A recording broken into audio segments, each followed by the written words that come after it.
Welcome to Arjuna Government Exams Quiz. Today's current affairs. Let's begin. Arjuna सरकारी परीक्षा quiz में आपका स्वागत है। आज की करंट अफेयर्स। चलिए शुरू करते हैं। Question 1.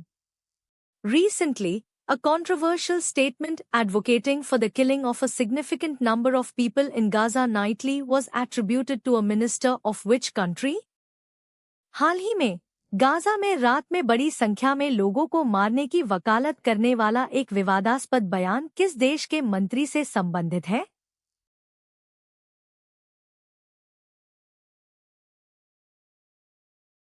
The correct answer is Israel.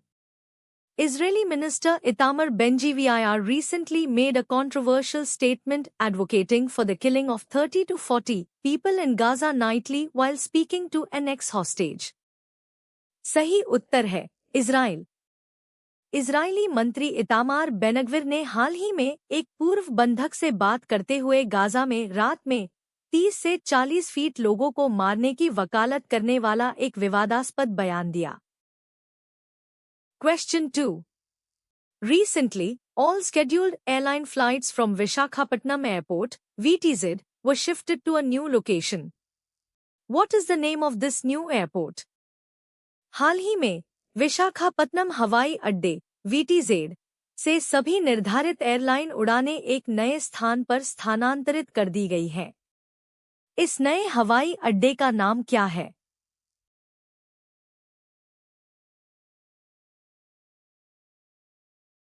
The correct answer is Bhogapuram International Airport.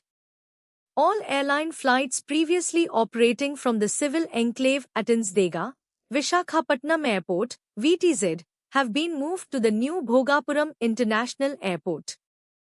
सही उत्तर है भोगपुरम अंतर्राष्ट्रीय हवाई अड्डा INS देगा विशाखापत्तनम हवाई अड्डा VTZ के नागरिक एनक्लेव से संचालित सभी एयरलाइन उड़ानें नए भोगपुरम अंतर्राष्ट्रीय हवाई अड्डे पर स्थानांतरित कर दी गई हैं। Question 3.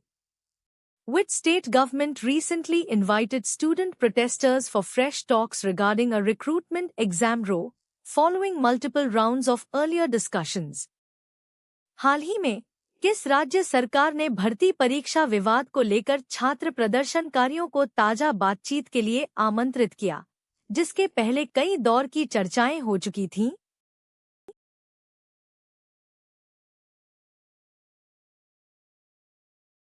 The correct answer is Jharkhand. The Jharkhand government recently invited student protesters for fresh talks concerning a recruitment exam row, after several previous rounds of discussions proved inconclusive. सही उत्तर है झारखंड।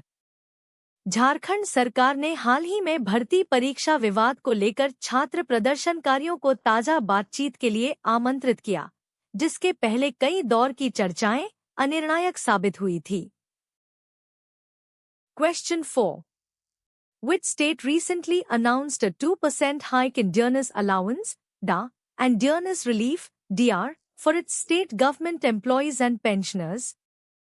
हाल ही में किस राज्य ने अपने राज्य सरकार के कर्मचारियों और पेंशन भोगियों के लिए महंगाई भत्ते, DA, और महंगाई राहत, DR, में 2% वृद्धि की घोषणा की?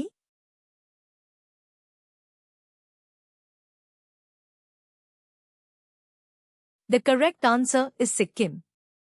The Chief Minister of Sikkim recently announced a 2% hike in dearness allowance, DA, and dearness relief, DR, for the state's employees and pensioners.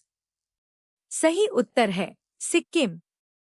Sikkim के मुख्यमंत्री ने हाल ही में राज्य के कर्मचारियों और पेंशन भोगियों के लिए महंगाई भत्ते, DA, और महंगाई राहत, DR, में 2% वृद्धि की घोषणा की। Question 5. Which of the following mountain ranges is the longest continental mountain range in the world? निम्नलिखित में से कौन सी पर्वत श्रृंखला विश्व की सबसे लंबी महाद्वीपीय पर्वत श्रृंखला है?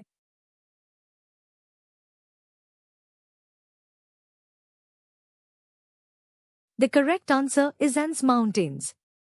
The Andes Mountains, stretching approximately 7,000 kilometers, 4,300 mi, along the western coast of South America, are the longest continental mountain range in the world. सही उत्तर है एंडीज पर्वत। एंडीज पर्वत, जो दक्षिण अमेरिका के पश्चिमी तट के साथ लगभग 7,000 किलोमीटर 4,300 मील तक फैला हुआ है, विश्व की सबसे लंबी महाद्वीपीय पर्वत श्रृंखला है। Question 6. Which climate type is characterized by hot, dry summers and mild, wet winters, typically found on the western sides of continents between 30 degrees and 45 degrees latitude? कौन सी जलवायु प्रकार गर्म, शुष्क गर्मियों और हल्की, गीली सर्दियों की विशेषता है, जो आम तौर पर महाद्वीपों के पश्चिमी किनारों पर 30 डिग्री और 45 डिग्री अक्षांश के बीच पाई जाती है?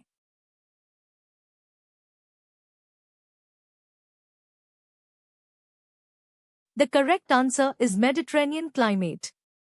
The Mediterranean climate is known for its distinctive pattern of hot, dry summers and mild, wet winters, common in regions like the Mediterranean Basin, California, and parts of Australia.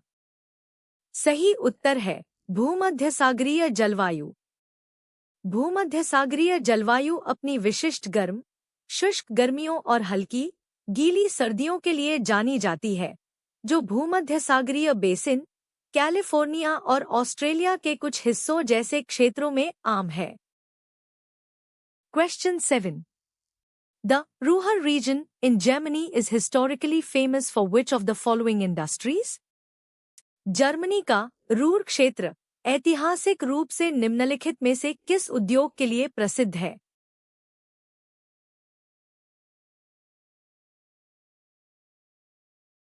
The correct answer is coal mining and steel production. The Ruhr region was once the largest industrial region in Europe, primarily due to its rich coal deposits and subsequent development of the steel industry. सही उत्तर है कोयला खनन और इस्पात उत्पादन। Ruhr क्षेत्र कभी Europe का सबसे बड़ा औद्योगिक क्षेत्र था, मुख्य रूप से इसके समृद्ध कोयला भंडार और उसके बाद इस्पात उद्योग के विकास के कारण। Question 8. The deepest oceanic trench in the world, renowned for its extreme depths, is. विश्व की सबसे गहरी महासागरीय खाई, जो अपनी अत्यधिक गहराई के लिए प्रसिद्ध है, कौन सी है?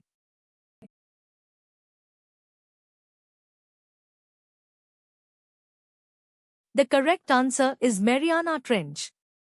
The Mariana Trench, located in the western Pacific Ocean, is the deepest part of the world's oceans, with its deepest point, the Challenger Deep, reaching approximately 10,984 meters. सही उत्तर है मारियाना खाई। प्रशांत महासागर के पश्चिमी भाग में स्थित मारियाना खाई विश्व के महासागरों का सबसे गहरा हिस्सा है, जिसका सबसे गहरा बिंदु चैलेंजर डीप लगभग 10,984 मीटर तक पहुंचता है। Question 9. Which of the following is the largest freshwater lake by volume in the world, holding about 20% of the world's unfrozen surface freshwater? निम्नलिखित में से कौन सी विश्व की आयतन के हिसाब से सबसे बड़ी ताजे पानी की झील है, जिसमें विश्व के बिना जमे हुए सतह के ताजे पानी का लगभग 20% हिस्सा है?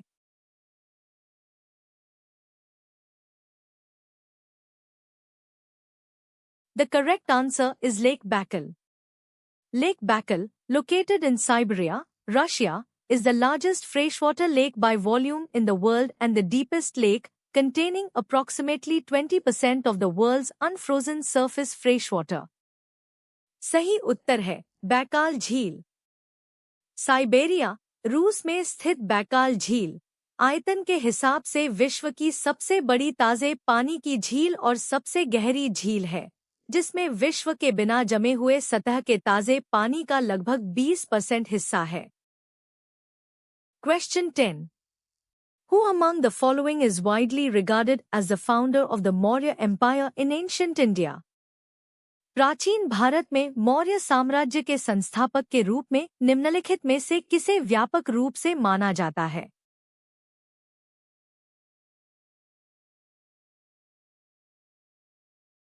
The correct answer is Chandragupta Maurya. Chandragupta Maurya established the Maurya Empire in ancient India around 322 BCE, overthrowing the Nanda dynasty with the help of Chanakya.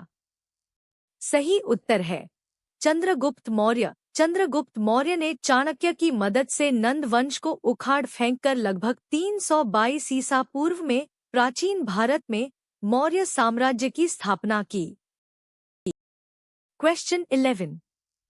Who coined the famous slogan, Swaraj is my birthright and I shall have it? प्रसिद्ध नारा स्वराज मेरा जन्मसिद्ध अधिकार है और मैं इसे लेकर रहूंगा किसने दिया था?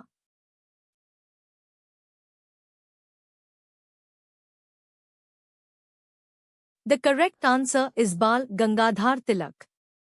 Bal Gangadhar Tilak, a prominent leader of the Indian independence movement, gave the inspiring slogan, Swaraj is my birthright and I shall have it, during the British Raj. सही उत्तर है बाल गंगाधर तिलक। बाल गंगाधर तिलक भारतीय स्वतंत्रता आंदोलन के एक प्रमुख नेता ने ब्रिटिश राज के दौरान स्वराज मेरा जन्मसिद्ध अधिकार है और मैं इसे लेकर रहूंगा का प्रेरणादायक नारा दिया था। Question 12. Which article of the Indian Constitution deals with the right to constitutional remedies, allowing citizens to move the Supreme Court for the enforcement of their fundamental rights? भारतीय संविधान का कौन सा अनुच्छेद संवैधानिक उपचारों के अधिकार से संबंधित है, जो नागरिकों को अपने मौलिक अधिकारों के प्रवर्तन के लिए सर्वोच्च न्यायालय जाने की अनुमति देता है?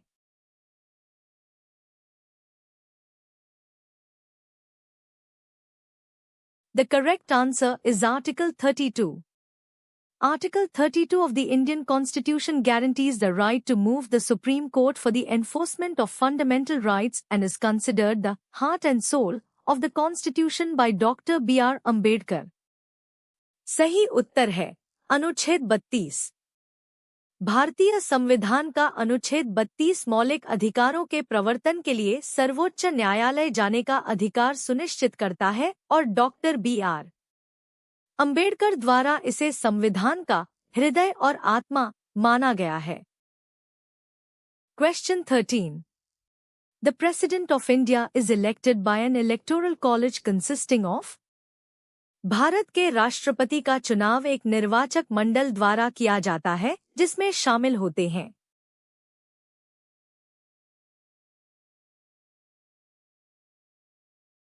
The correct answer is elected members of both houses of parliament and elected members of the legislative assemblies of the states.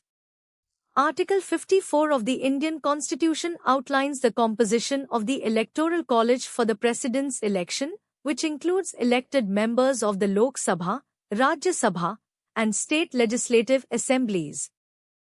सही उत्तर है संसद के दोनों सदनों के निर्वाचित सदस्य और राज्यों की विधान सभाओं के निर्वाचित सदस्य। भारतीय संविधान का अनुच्छेद 54 राष्ट्रपति के चुनाव के लिए निर्वाचक मंडल की संरचना को रेखांकित करता है, जिसमें लोकसभा, राज्यसभा और राज्य विधानसभाओं के निर्वाचित सदस्य शामिल होते हैं। Question 14. What is the primary objective of the Reserve Bank of India's (RBI) monetary policy?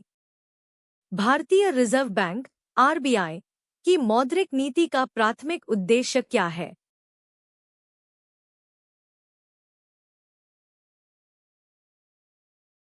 The correct answer is to maintain price stability while keeping in mind the objective of growth.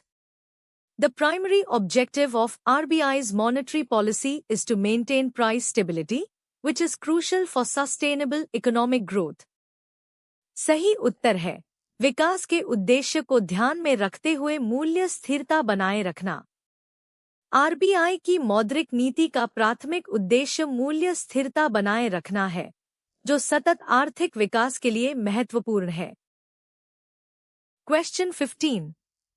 Which of the following gases is primarily responsible for the greenhouse effect on Earth?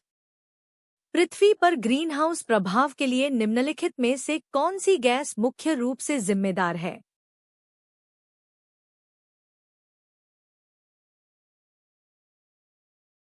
The correct answer is carbon dioxide. Carbon dioxide is the most significant anthropogenic greenhouse gas, contributing most to the greenhouse effect due to its high concentration and long atmospheric lifetime. सही उत्तर है carbon dioxide. Carbon dioxide सबसे महत्वपूर्ण मानवजनित greenhouse gas है, जो अपनी उच्च सांद्रता और लंबे वायुमंडलीय जीवनकाल के कारण ग्रीनहाउस प्रभाव में सबसे अधिक योगदान करती है। Thanks for watching. Subscribe to Arjuna Government Exams Quiz for a new quiz every day. देखने के लिए धन्यवाद। हर दिन नई क्विज के लिए अर्जुना सरकारी परीक्षा क्विज को सब्सक्राइब करें।